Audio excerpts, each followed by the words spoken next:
All right, we're gonna fire this thing up here. It was in the low 60s overnight, and it's not quite 70 degrees out now. But we'll see how this thing starts in these kind of temperatures, and we're gonna give it a test drive and see if it'll come up, it has enough power to make it up the hill.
Okay, let's do a little detective work on this Detroit Diesel 671 that we're looking at here. So it's two-stroke diesel.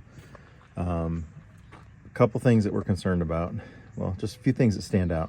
Number one is this head has been replaced. I mean, everything else is painted, some sort of paint on it, but there's no paint on that head. So the head has been replaced at some point. We saw the evidence of old oil in the cooling system here, but I don't see, it doesn't look like it's happening anymore. So that's probably old residue that was in there that didn't get cleaned out really well from a serious overheating issue.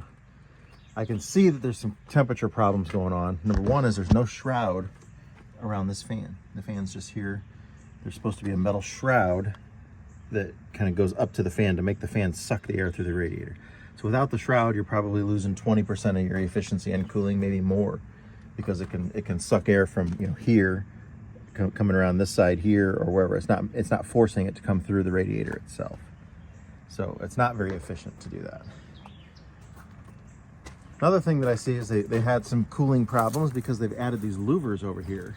That is not a factory option or a stock option on there. So somebody added louvers to the side of the bus because you would only do that because you were having heat problems and you wanted to get heat out of the engine bay. The better solution would have been to get a shroud made or find a shroud for that fan on there. Another thing that we noticed right off the bat is the little ether port is wide open on here because she takes starting fluid to start at any temperature. It does not want to start at all. We're going to go through and do a tune-up on it. When we started it, it definitely hunts a little bit, so we know the buffer's not quite set right, and things just aren't quite right there. So we're going to get in there, do that, and we'll check the fuel injector timing and the exhaust valve timing as well, just to see where it's at. It's hard starting. It needs ether to start, but she doesn't smoke like something that's down on compression. So when they're really low on compression, they smoke like crazy until they warm up a lot. But she instantly, once she starts running, you know, the smoke is from unburned fuel when it's trying to hard start. But then after just a few seconds, the smoke is cleared up and it's not smoking. It's not doing that at all. There is some oil coming out of the airbox drains. There's a couple little puddles under there, and that's after the hill climb. But that's not a ton. We could put catch cans on there for it. It had plenty of power to climb the hill. That was impressive. The power steering is not working. The fluid is low on it. And it's leaking quite a bit from back here. We got to figure out where that's leaking from, but I can't really get a good sense of how much play is in the steering into that power steering, because it's power steering assist that needs to really be working and let me know exactly how much play I got up there. I think it's probably going to be borderline where we got to go in and do a little bit more work on the steering. But yeah, it's definitely needed. Oh, and there's 2 block warmers installed on here. So we have a block warmer down here. It's in there. That's the normal place for them that heats the whole block. But there's another one stuck up here, post thermostat housing. So that's after the thermostat's on this side. This is the manifold coming up from the head. So that block heater that's there would be after the thermostat. So that's a weird place to put a block heater, way up top. You know, the heat rises, and why would you want something heated up there? That's a weird spot to stick one. But if it's got 2 block warmers on it, you know, they were trying to preheat it. If you preheat it with a block warmer, it may start really, really nice. I can't use these block warmers. Rodents or something have got in here and chewed up all the wiring on them. That's the, I don't know if that's the hot or the, it's not the ground. So it's either the neutral or the hot. But yeah, that something's ate them up and stuff. So I don't want to plug those in or anything. We can get new plugs for them and try them out maybe. I think those plugs are interchangeable, especially the one on the bottom. It can. So yeah, it's obviously been a very, very warm-blooded thing. It can't start in cold weather at all. I'd love to get some more history on it from the people that used to own it before and let them see if they can tell us about the head that's on it. But I was impressed with how it didn't smoke. I mean, I got to go back to that. So it's hard starting, and they've been using ether on it. We could put a starting fluid spray automatic system on it for him, where he pushes a button and gives a little shot of juice. And this thing could last for, 10 years or more going down the highway just like this. If you're not the one paying the $15,000 or $20,000 to have an engine rebuilt, it's easy to sit at home on your computer and say, oh, that thing needs to be rebuilt. Probably could stand to be rebuilt. Oil coming out of the airbox drains, that might clear up a little bit because it's been sitting for so long. That may clear up. Who knows? But yeah, it's a good, strong engine, and I hate to tell somebody to spend the money just to blanket do a rebuild on it if that's what they, if it doesn't necessarily need it. It would help it out, but it's not. I don't think it's required. This thing ain't gonna be smoking going down the road. It's just gonna be hard starting. You could plug the block warmers in, preheat the engine with that. Use a squirt of the. They sell it. It's like almost like a little propane bottle of starting fluid with a little gives a little shot just right in there, just a little spray every time you push a little button. Cold start, zero start. I think it's one of the companies that make them, but they're available. It's not that expensive, and it's just just gives it where you don't have to come back here with a can every time and do it. You can sit up in the driver's seat, push a button, it gives a little squirt, and you start it right up. And if most of the smoke on the startup is because we were trying to start it without starting fluid, and that was the diesel fuel not igniting in there. But yeah, there's some issues. The radiator fan obviously has been overheating. Hopefully that oil that we found in the coolant is old stuff that just over time, because it was so gelatinous, we chewed it up when we sent it through that pump, so it made it look fresh and new, but it was a hard caked on layer on top of that surge tank. So I don't think that's a problem that the bus has now. I just think that's old stuff that was in there.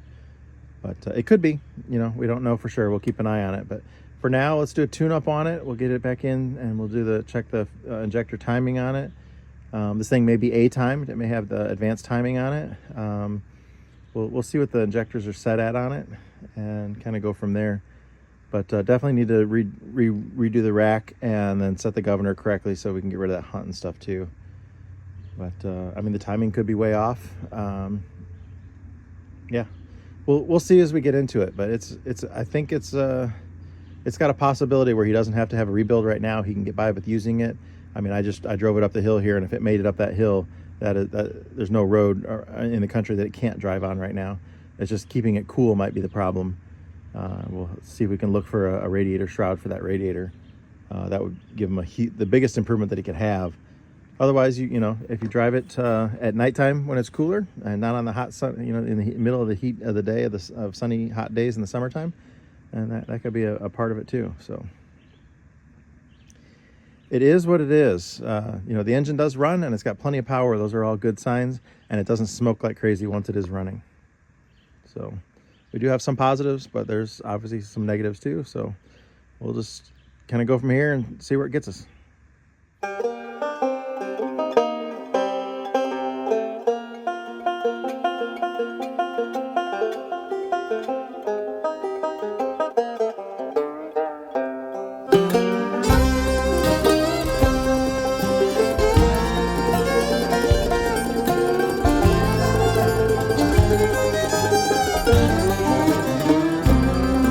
See that white smoke rising up the holler through the trees, and from a mile away you can hear them play as they climb that hill with ease. But at the top of that mountain there's a new life waiting for those who can make the run. If they can make it to the top, Scott will put them in the shop till their new life has begun.